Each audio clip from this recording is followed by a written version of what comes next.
Cher bien-aimé dans le Père, si ton frère a commis un péché, va lui parler seul à seul et montre-lui sa faute.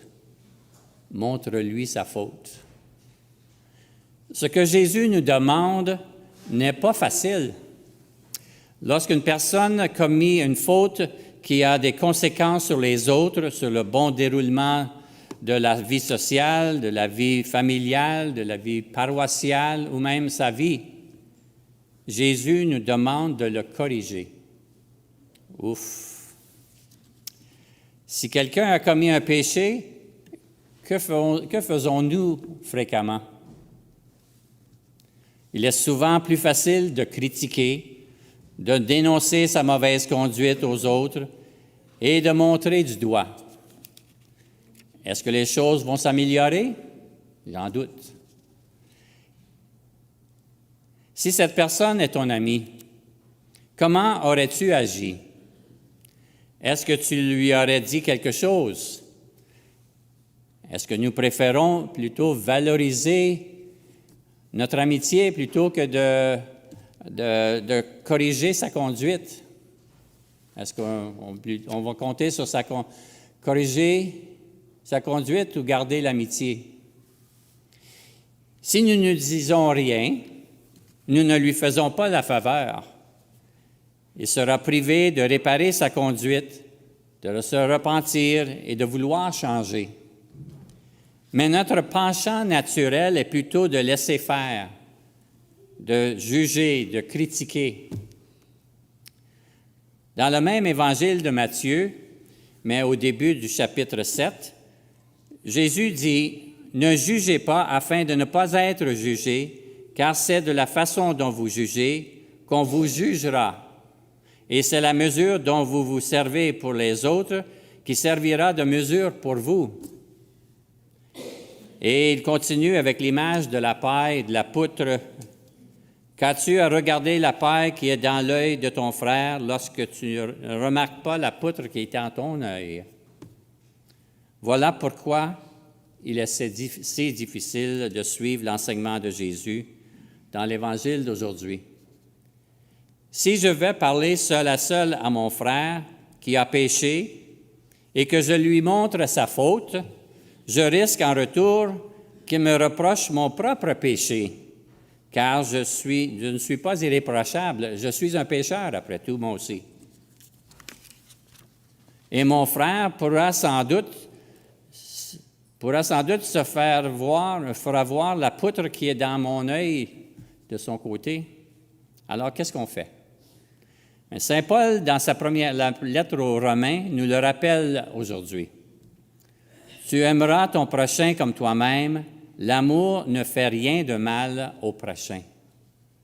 Aller dire à quelqu'un qu'il a commis une faute, ça peut être très mal perçu. En tout cas, ça ne serait pas perçu comme un geste d'amour si on corrige notre voisin, notre proche. Le plus souvent, il le verrait plutôt comme un jugement. Et pourtant, quel parent, parce qu'il aime son enfant, ne le reprendra pas lorsqu'il agit mal?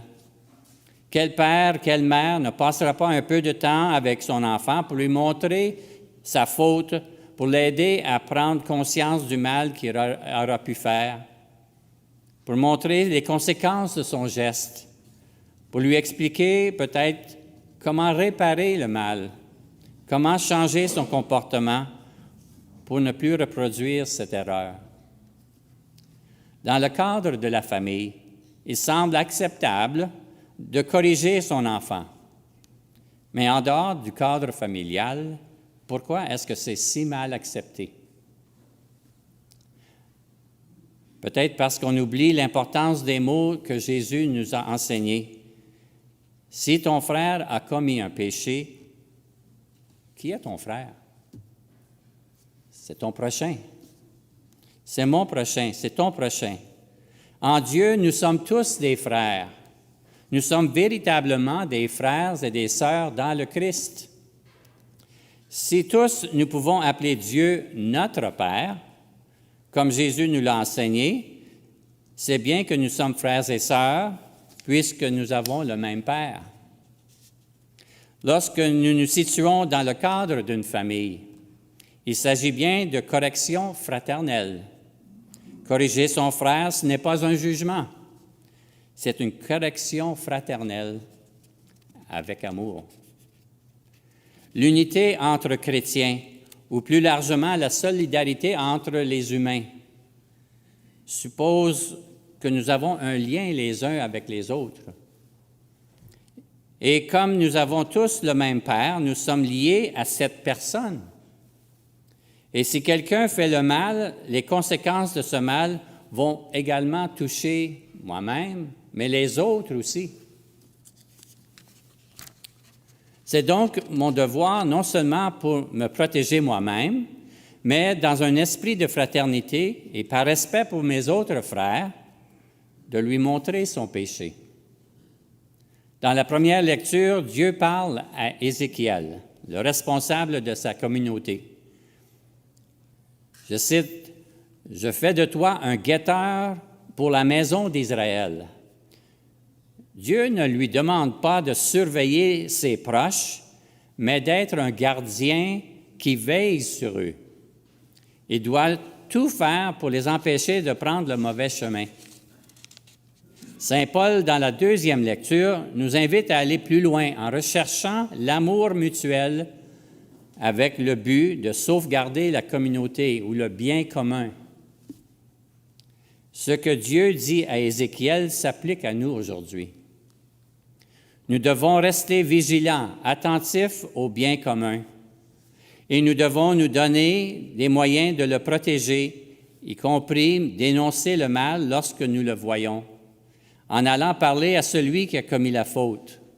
Et je cite du texte, « Si tu avertis le méchant d'abandonner sa conduite et qu'il ne s'en détourne pas, lui mourra de son péché, mais toi tu auras sauvé ta vie. Si tu n'avertis pas la personne, elle mourra de son péché, mais toi tu devras rendre compte de ne pas l'avoir corrigé. Il y aura des conséquences pour nous aussi. »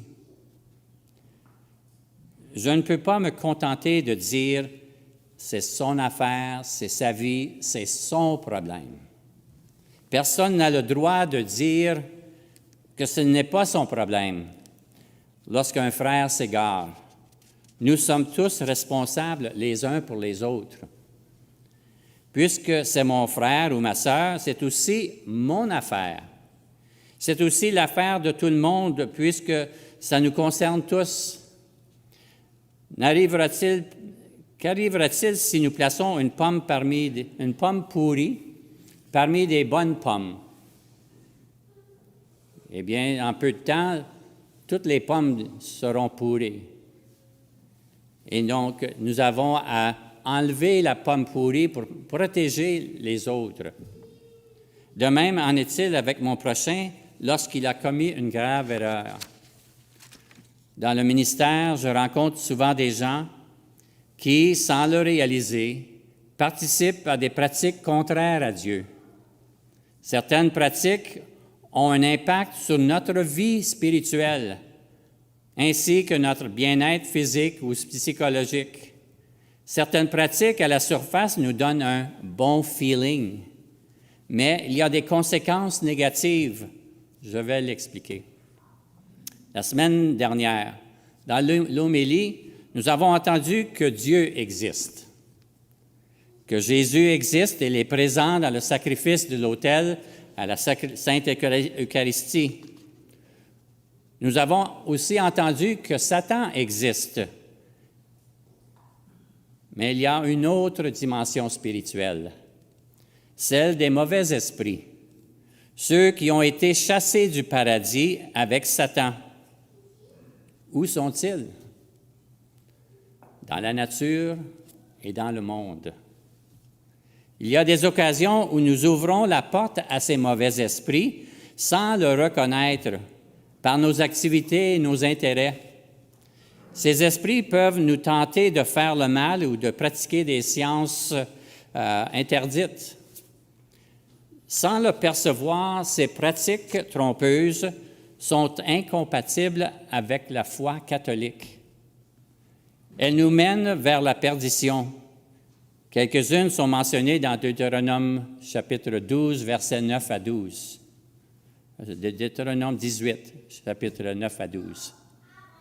Vous voyez, Satan et les anges déchus cherchent à diviser et à détruire ce que Dieu a créé, la création. Lorsque nous professons notre foi, nous renonçons à Satan et à toutes ses œuvres. Et si nous témoignons d'un mal commis, nous avons le devoir, nous aussi, comme le guetteur, d'approcher la personne pour qu'il puisse changer son comportement. S'il refuse, considère-le comme un païen et un publicain. Qu'est-ce qu'un païen? Un païen, c'est quelqu'un qui est en dehors de la communauté parce qu'il ne connaît pas Dieu. Et qu'est-ce qu'un publicain? Un publicain, c'est quelqu'un qui a choisi un métier qui le place en dehors de la communauté. Donc, considérer quelqu'un comme un païen ou un publicain, c'est donc constater que ce frère, il ne peut pas reconnaître, il ne veut pas changer. Il se place volontairement en dehors de la communauté. Corriger, ce n'est pas juger. C'est prendre conscience d'une réalité. C'est parfois douloureux, mais il faut avoir le courage de dire la vérité. Cependant, si ce frère choisit de se corriger et de faire réparation, malheur à nous si nous le méprisons. Malheur à nous si nous le rejetons. Il nous faut au contraire avoir pour lui une grande compassion. Nous devons alors recommander à l'infini la miséricorde de Dieu. C'est ainsi pour que les pécheurs comme lui, c'est pour cette raison-là que Jésus est venu. Il est venu jusqu'à nous pour cette raison. Il n'est pas venu pour les gens bien portants, mais pour les malades. Il n'est pas venu pour les justes, mais pour les pécheurs. Et nous le sommes tous. Il est venu pour sauver les pécheurs. Il a besoin de notre correction fraternelle, notre compassion fraternelle. Notre mission n'est pas de surveiller les péchés des autres, mais de lui montrer le chemin vers notre Père. Le Christ termine par un appel à nous unir dans la prière. Quand nous sommes réunis en son nom, Jésus est là. Il est présent dans l'Eucharistie qui nous rassemble. Il nous rejoint pour mettre son amour en nos cœurs. C'est avec le Christ que nous pouvons vivre en communion entre frères et sœurs. Demandons à l'Esprit Saint de nous éclairer, de nous guider sur le bon chemin, guider chacun de nos pas et de nous inspirer des paroles pour ne pas blesser son prochain. Que nos gestes soient faits avec amour. Ne fermons pas notre cœur envers nos frères, mais écoutons la voix du Seigneur. Bon dimanche.